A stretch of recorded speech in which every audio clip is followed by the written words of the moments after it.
Sampai di satu malam pas aku lagi asik main HP, tiba-tiba brak. Sepatu trekking aku yang berat itu jatuh dari rak tepat di depan mataku. Pas gue lihat ke atas, ada balok kayu.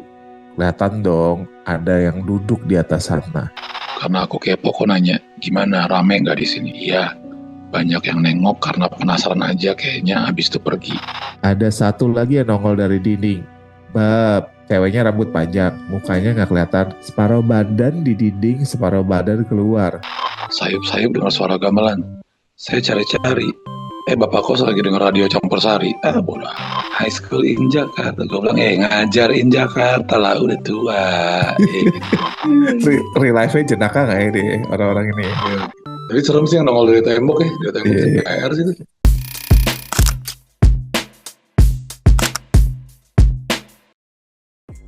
Rian. Apa kabar? Di Saidan, di jalanan, angkat sekali lagi gelasmu kawan. Oh gitu ya? Gue lupa lagi liriknya, tiba-tiba ngeblank anjir. Rame-rame. Joshua.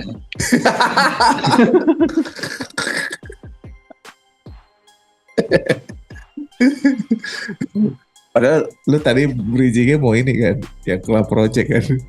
Iya, karena kan udah nyebut Jogja tuh, judulnya aja udah sesuai sama konsep tema kita hari ini, malam ini. Temanya kosan. Bukan Jogja ya? Bukan, temanya kosan. Tapi ya lu ceritain Jogja. Iya ya. Oh gitu. Iya. Apa kalau kosan ya? Kalau kosan mah ini rumus matematik. Iya, sin kos tangan, sini kos tepuk tangan. Iya. Malah ada lagunya itu kan. Nasib anak kos. Nasib anak kos, tahu? Anjing, tak tahu lah. Gue besar dengan itu ya. Gue punya semua album itu. Ya, Pariwan Project. Kok Gen Z? Lagunya kok Gen Z? Nasib anak kos. Nasib anak kos, nasib anak kos. Lagunya 88 Rising tuh. Lagunya kok 88 Rising. Satu chart sama Joji itu kayaknya.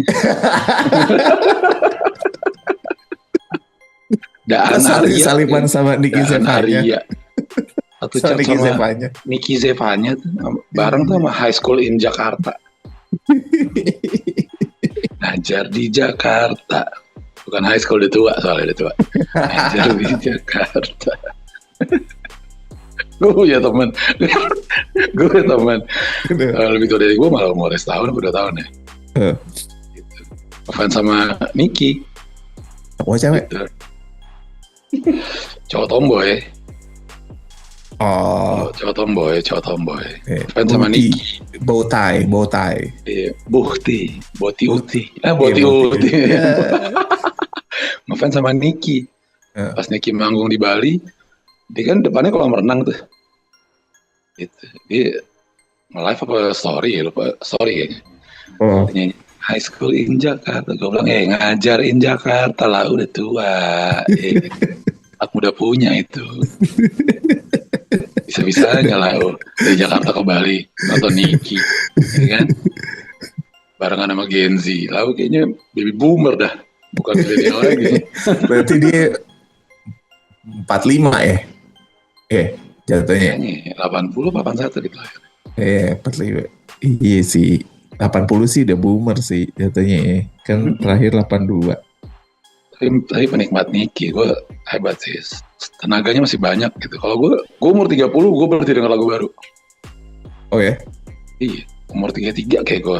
Sisanya tuh pasti referensi dari orang. Udah gak nyari tau lah. Dengerin ini lagunya gitu. Bagus nih gitu. Ya oke. Kalau suka ya gue masukin playlist. Kalau enggak ya lewat aja. Udah gak nyari gitu. Udah gak yang beli kaset. Udah gak ada juga beli kaset. Di CD gitu. Ya di CD lagi juga gak ada. Kagak buka page-nya di Spotify. Ya Spotify ada R. Sport olahraga. Yoi, lagu-lagu PS5, PS7 nih. Anjay, Spotify. Apa? Winning Eleven. Ya. Ya, Winning Eleven. Suto. Ya, Suto. Suto. Gitu kan ya? Bener kan? Asli, iya. Ada ininya, ada panel nyawanya tuh. Kalau putih disenggol dikit jatuh. Emang iya, lupa gue. Iya bukan ya? Iya sih. Gue lupa.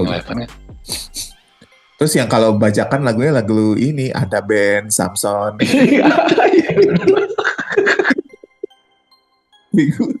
Gue salut sih sama yang ngebajak Winning Eleven tuh anjing kocak banget. Gue ada band. Iya kan? Tapi main bola. Ini masih menghargai royalti deh. Tapi ngebajak bang. Aduh. Jangan lupa ya guys. Jangan lupa. Episode berapa nih? 16 ya kita ya? 16 ya benar? 16 ya. 16 aja, udah 16 aja nih. Gokil. Goks. Dan cerita apa nih Teng? Hari ini nih? Itu Kosta Jogja. Oh iya, Kosta Jogja. Iya. Gue mulai ya. Boleh. Minum dulu biar kasih. Ya kan. Kita selama take podcast ini belum ada yang tiba-tiba pengen berak ya? Belum ada. Belum ada. Awi lagi ngedit ya kan. Cut lagi dong. Awi lagi ngasih kerjaan. Terus dikasih matik lo tangannya lo gerak mulu, ngedit mulu. Loading ngek lagi boker. Oke. Bacain cerita dari thread nih. Akunnya namanya Meisheka. Aku mau share sedikit cerita horor pas zaman kuliah dulu. Kejadiannya di salah satu kosan daerah Jogja. Aku tulis ini soalnya ada yang minta di thread sebelah. Waktu itu pas banget akhir semester. Aku mutusin buat pindah kos. Lokasinya asli enak banget, strategis. Dekat jalan raya, mall, kampus, sampai tempat makan apa aja ada. Bangunannya itu memanjang dan tinggi, sekilas mirip rumah susun. Pas awal survei sih aku ngerasa biasa aja, nggak ada firasat aneh-aneh. Masalahnya baru muncul pas aku lihat kamar yang bakal aku tempatin. Cuma itu satu-satunya kamar yang kosong. Kamarnya nggak ada ventilasi cahaya sama sekali. Orang Jawa bilang suasananya tuh singup atau lembab. Suram dan kayak ada sesuatu yang ngendap di udara. Posisinya ada di lantai 3. Tapi ya udahlah ya, karena harganya murah, kamarnya luas dan udah kamar mandi dalam. Aku cuek aja dan tetap pindah ke situ. Singkat cerita, pas hari H pindahan, aku dibantu sama bapak jasa angkut. Pas lagi nurunin barang, si bapak ini kelihatan heran gitu mukanya. Dia bolak-balik nengok ke lorong di luar kamar-kamar, kayak lagi screening atau ngeliat sesuatu yang gak beres di kosku. Disclaimer ya, aku tuh orangnya gak peka sama hal-hal gaib. Pas barang udah beres masuk semua, si bapak nanya ke aku, Mbak yakin mau tinggal di sini? Aku bingung dong. Yakin Pak, kan udah masuk barangnya, udah bayar sewa juga. Emang ada apa ya Pak? Bapaknya cuma jawab, nggak apa-apa Mbak. Karena penasaran aku desak lagi, ada sesuatu ya Pak, ngomong aja nggak apa-apa. Akhirnya bapaknya bilang, iya Mbak, terutama di lorong-lorongnya. Banyakin doa ya Mbak, sholatnya yang rajin. Dengar gitu langsung jiper dong aku. Mau pindah lagi ya nggak mungkin. Akhirnya aku ngungsi dulu ke kosan teman 2 hari buat nenangin diri. Pas hari ketiga, baru deh aku berani tidur di kosan sendiri. Malam pertama aman-aman aja. Karena aku puter murotal di HP seharian. Aku pikir, oh aman nih. Akhirnya aku beraktivitas normal lagi kayak biasa. Sampai di satu malam pas aku lagi asik main HP, tiba-tiba brak. Sepatu trekking aku yang berat itu jatuh dari rak tepat di depan mataku. Nggak ada yang nyenggol, nggak ada angin lewat. Gimana ceritanya sepatu seberat itu bisa jatuh sendiri? Langsung deh aku telepon sahabat dekatku yang IndiHome. Dia cuma bilang, nggak apa-apa, itu cuma mau kenalan. Kamu udah permisi belum? Bilang aja, kita sama-sama tinggal di sini ya, aku nggak ganggu, jadi kamu jangan ganggu aku. Aku praktekin tuh, dan emang bener sih gangguan barang jatuh nggak ada lagi. Tapi ya gitu, kadang barang suka pindah posisi sendiri. Gak tahu itu ulah mereka atau cuma perasaanku aja. Habis itu ganti jadi gangguan suara. Hampir tiap malam menjelang jam 3 pagi, ada suara orang geret-geret meja dari kamar sebelah. Awalnya aku mikir, gila ya tetangga kos rajin amat jam segini beres-beres kamar. Tapi suatu hari pas aku mau jemur baju pertama kali di kos itu, aku baru tahu kalau ruangan di sebelah kamarku itu gudang. Isinya beberapa mesin jahit yang udah gak kepake. Terus yang tiap malam geser meja itu siapa? Udah gitu, aku baru tahu setelah beberapa bulan tinggal di situ, kalau ternyata di belakang kosan persis itu kuburan. WK. Ya ketawa dia. Adikku WK tahu ya? Iya, WK. Adikku pernah nginep di kosku. Kosan aku benar-benar senyap setiap harinya dan tetangga kosan jarang keluar. Waktu itu aku lagi kuliah, dia sendirian di kamar. Lagi mabar sama temannya. Teman mabarnya nanya, mereka open mic. Kamu di sana masih apa? Adikku jawab sendiri, kenapa emang? Temannya bilang, kok ada suara orang lagi ngobrol? Pernah juga temanku yang IndiHome itu nginep, karena aku kepo kok nanya, gimana, rame nggak di sini? Dia tahu aku gampang takut, jadi ngomongnya hati-hati banget.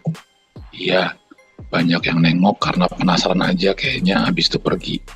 Nggak ganggu kok, tapi di kamar mandi ada yang nunggu, cewek cantik. Nah, si aja. Iya, kocak. Jelasin. Iya. Sejak itu tiap mau mandi aku selalu bilang permisi sambil batin dalam hati. Aku sendiri juga sering kena tindihan. Di dalam mimpi aku selalu lihat sosok cewek rambut panjang yang mukanya nggak kelihatan karena ketutup rambutnya. Ya begitulah hari-hariku di sana setiap jam 3 pagi. Sering ada suara orang lari-larian di lantai 4. Dan suara meja digeser di gudang udah jadi makanan sehari-hari.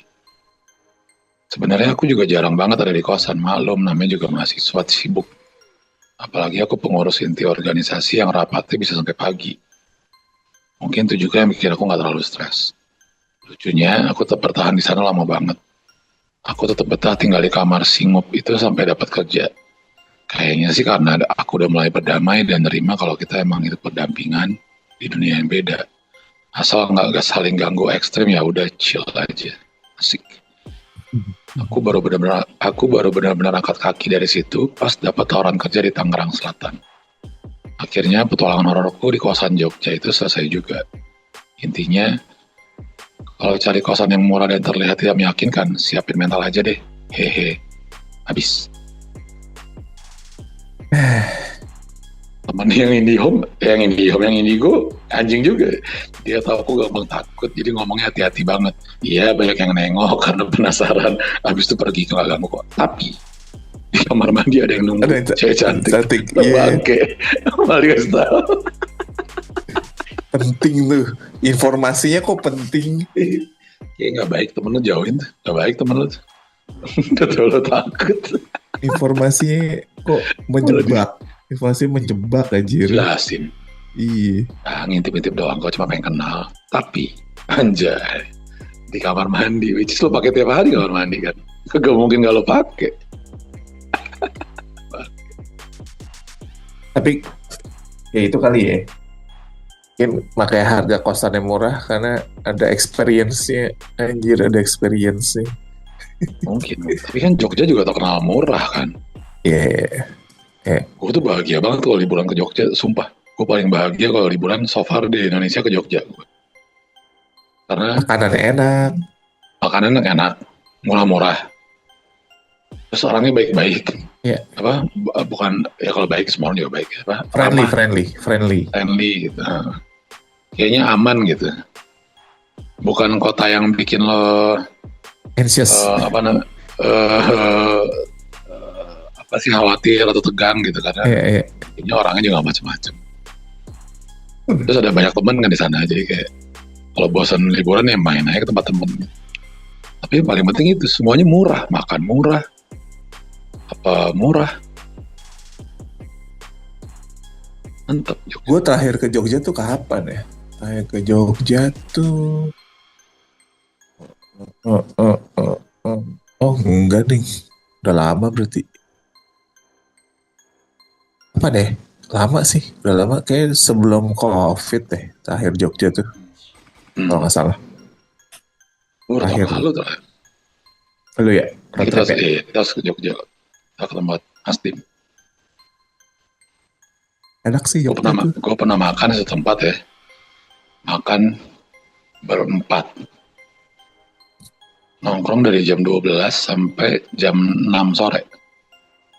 Jadi itu makannya bukan yang makan irit-irit gitu, makan yang banyak.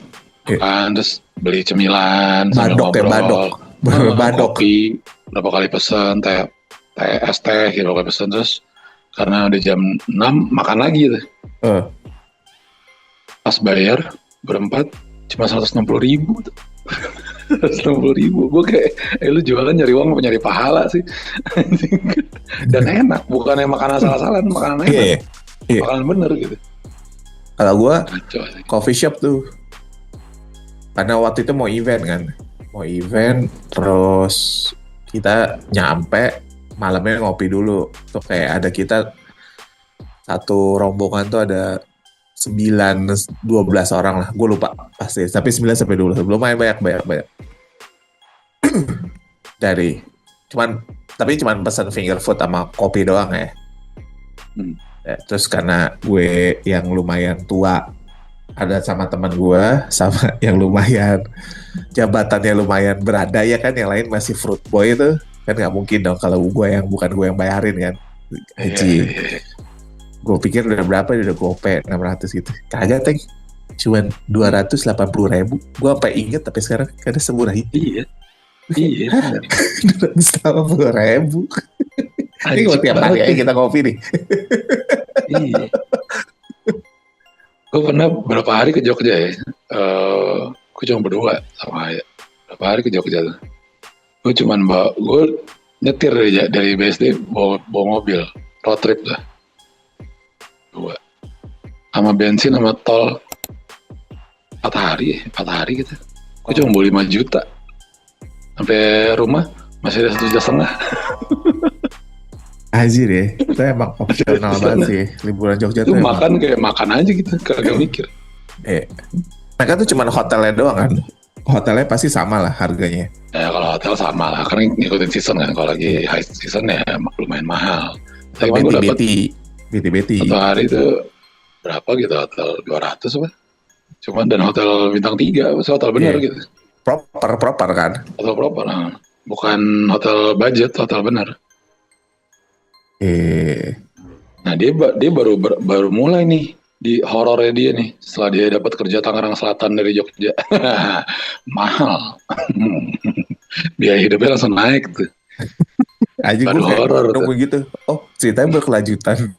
Enggak, dia berlanjut nih horornya si ini nih. Bukan berhenti di gangguan, tapi gangguan biaya hidup. Dompetnya horor. Tapi dia nggak terlalu intens sih ya di ininya ya, nggak terlalu gitu di kosannya. Sekilas lalu aja kan. Sebenarnya menurut kalau dari ceritanya sih kosannya serem. Dianya biasa aja. Dianya menceritakannya biasa aja. Iya. Dia udah berdamai sama keadaannya, jadi udah selama nggak ekstrim dia chill aja katanya gitu. Dia chill aja. Lebih takut miskin tuh dibanding takut kosan. Iya. Udah gue pindah kosan lagi. Saya sampai lulus lah. Terus ini dulu. Pindah kosan mahal, gue kagak makan PR jadi ya anjir. 2 kali ya. Sepakat. Iya mas, kompak banget sih jadinya kita flip-flop dulu deh. Flip-flop itu apa? Baru. Mainannya baru itu flip-flop. Ada sekarang udah ada tuh. Kamu flop ya? Gak ada. Gak ada ya ada sekarang ya? Gak ada ya? Gak ada sih ada sekarang. 2 ya? Berarti 2. Lu kasih telepon rotari nih ke anak sekarang bingung nih, ini gimana mencet nih? Rotarnya gini, kayak gitu ya. Kayak. Kita dulu udah pakai mencet tombol ya, cek gitu berapa kali. Kayak. Lupa lagi gue tuh caranya. Kalau 0 10 kali tekan. Oh gitu. Misalnya sesuai angka 0812 10 kali 8 1 2 gitu. Oh gitu. Iya. Salah namanya juga. Old school. Ya enggak apa? Remaja retro. Belum telepon koin gantung. Anjing. Koinnya satu ngobrol sejam di telepon umum. Bersemutan. Anjing mau jongkok gak nyampe, mau diri pegel. Sedih banget ya Jawa itu. Lupa sedih banget. Gue punya banget lagi temen yang tiap hari ngegantung koin itu anjing. Asli. Akhirnya dijebol sih itu telepon umumnya. Yang kocak zamannya pager. Lo ngomong kan tapi ngomongnya ke operator kan? Iya. Telepon kan. Terus temen gue bilang, Mbak, aku sayang kamunya 2 kali ya. Cie. Oke. Aku bayang sih rasanya. Aku sayang kamu. Ya.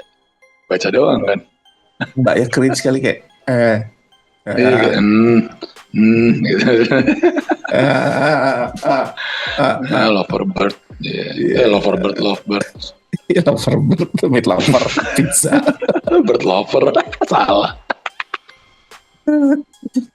Nah, lanjut deh. Cerita kedua. Udah refresh juga nih. Nama akunnya Netra Kalau. Oh, Netra Kalau. Oke. Mumpung malam Jumat, mau cerita horor lagi. Kali ini kejadiannya di Jogja juga. Waktu pertama kali ngekos di sana. Oh, sama nih. Kosan Jogja nih temanya nih. By the way, ini kosan khusus cowok. Cuman ada 10 kamar. 5 di bawah, 5 di atas. Kamar mandinya ada 3. Ada di bawah semua. Nah, dulu entah kenapa, gue pilih kamar paling ujung. Posisi tangga ada di ujung satunya. Seharian ini habis beberes kamar. Selesainya pas banget habis maghrib. Hari pertama, tidur di sana sih aman-aman aja. Karena posisi kosan sebenarnya di pinggir jalan. Di depan juga ada Indomaret, jadi suasananya beneran yang rame banget. Lanjut nih. Karena kuliah dari pagi sampai sore, lanjut nongkrong. Alhasil gue sih baliknya jam 10 malam ya. Ini nih kejadian pertama di kosan. Habis parkirin motor, jalanlah tuh gue ke arah tangga, dekat toilet. Entah kenapa nih, bapak kos gue nggak kasih lampu di atas tangga. Padahal di situ juga jadi salah satu tumpukan barang. Jadi satu sama tumpukan-tumpukan barang. Masih santai aja nih gue, karena mikirnya masih rame juga kan. Pas naik tangga, kok berasa sih ada yang ngeliatin. Pas gue lihat ke atas, ada balok kayu. Kelihatan dong, ada yang duduk di atas sana. Duduknya duduk santai gitu, wak. Terus sampah juga pakai wak. Awok. Oh dia wk. Ya agak panik sih, cuman langsung ngibrit aja, wak lagi. Alhasil karena parno, malam itu gue nggak jadi mandi deh, udah pasrah aja. Nah lanjut tidur, karena gerah belum mandi, kebangun deh gue sekitar jam 2-an. Dan kalian tahu apa? Pas di ventilasi kamar ada yang jalan kelihatan kuncritnya doang. Kuncrit apa sih? Kuncrit ujung kali ya maksudnya. Jadi posisi itu kuncrit jalan dari arah tangga sampai mentok ke kamar yang ku tempatin. Awalnya gue mikir tetangga kosan. Tapi ngapain juga orang belum kenal. Nih, masih santai. Tapi gue gak berani lihat pintu. Lampu kamar langsung gue hidupin. Berusaha lah tuh buat tidur lagi. Nah ini nih yang paling epic. Ngerasa udah aman ya kan. Balik badan sengaja buka mata. Dan kalian tahu, ada satu lagi yang nongol dari dinding. Ceweknya rambut panjang gak kelihatan. Ceweknya rambut panjang, mukanya gak kelihatan. Separuh badan di dinding, separuh badan keluar. Kalau abis bangun tidur mah, gue kira gue ngelindur. Tapi ini mata gue masih beneran melek. Alhasil malam itu gue gak berani noleh lagi ke arah pintu. Wah, kurang. Udah deh, segini dulu aja cerita ya. Ada yang komen Jogja lagi. Ada yang komen Jogja lagi.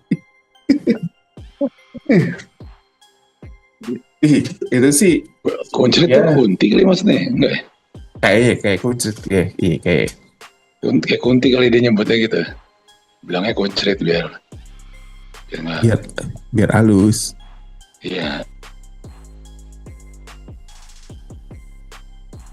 Kenapa ya?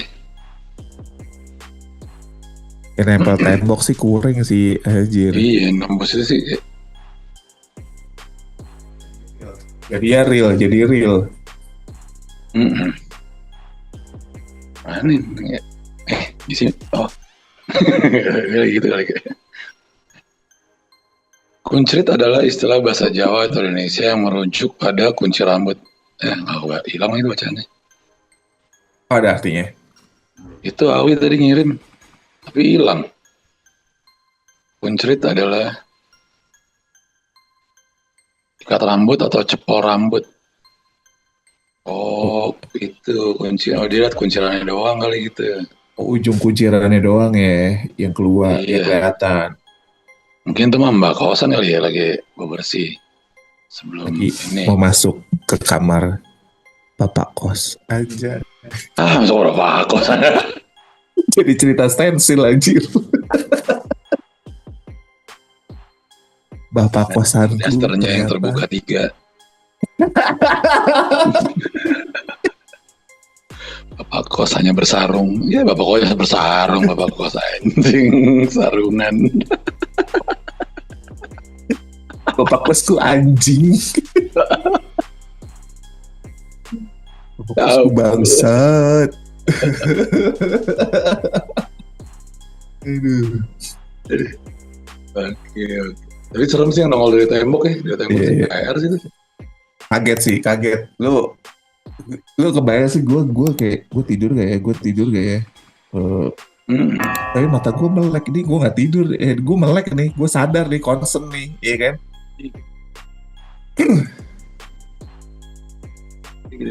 Setengah badan gitu kayak.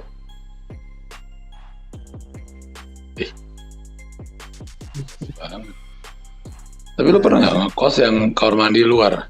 Kayak gini kamar mandi di luar kan? Di ujung kan kamar mandi? Iya. Gue ngekos cuma sekali doang. Nggak pernah. Kosannya dalam. Main ke kosan temen gue juga kamar mandi nggak pernah kamar mandi luar gitu. Gue kebetulan nggak pernah sih kamar mandi.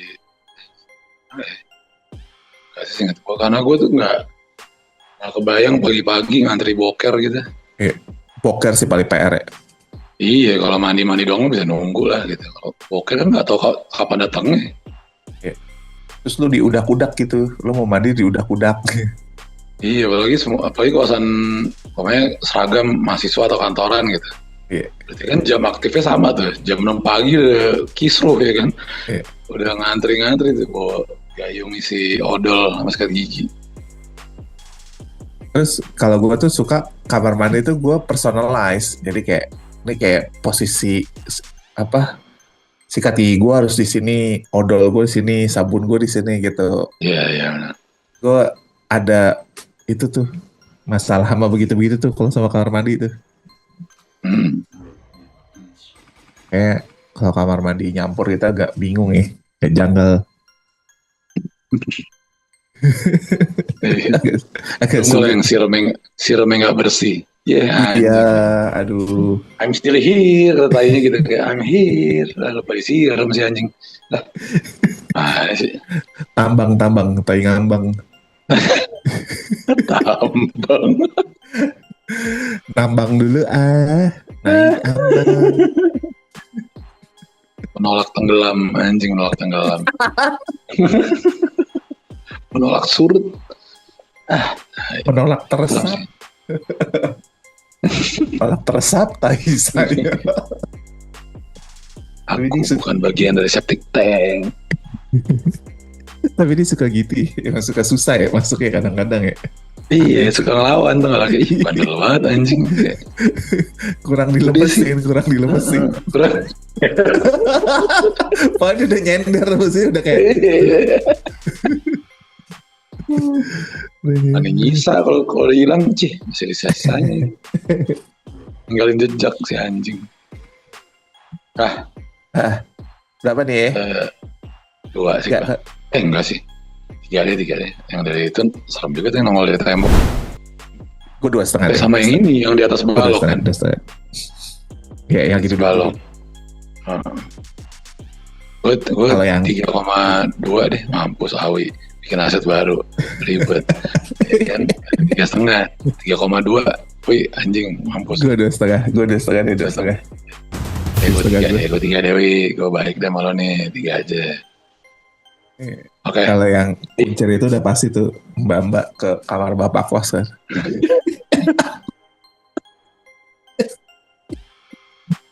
Skandal.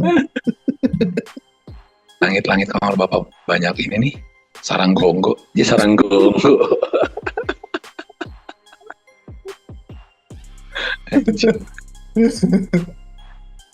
Di momen. Oke. Ini dari M. Raditya-K. Ini dari thread ya. Waktu pertama kali merantau kuliah di Jogja, malam jam 12, dengar suara kerincingan lewat depan kos. Ditakut-takutin sama teman kos kalau itu suara kereta kencana lewat. Besoknya saya lihat, tukang sate lewat. Sama waktu malam pertama tinggal di Jogja, sayup-sayup dengar suara gamelan. Saya cari-cari, bapak kos lagi denger radio campur sari. Bodoh amat. Kemakan legend nih. Tukang sate. Kesel. Kencana. Kadang yang dimasukin jadi di momen tuh mereka goalsnya apa ya cerita itu ya, mereka kayak apa ya ekspektasi mereka tuh Yapping aja. Iya kayak udah penuh banget kali isi kepalanya kayak anjay gue harus keluar gitu ya kan sih. Lucu-lucu tuh orang ini coba. Kan bisa dari komen-komenan postingan nih. Kenapa? Biasanya kan dari komenan postingan kita ngambil kan dari komenan postingan gitu. Iya. Asal aja ngomong aja lucu tuh. Real life-nya jenaka nggak ya di orang-orang ini? Harusnya jenaka sih. At least celutukannya konyol nih. Tongkrongan celutukannya konyol gitu. Lucu komennya. Anjing. Ya deh. Nah.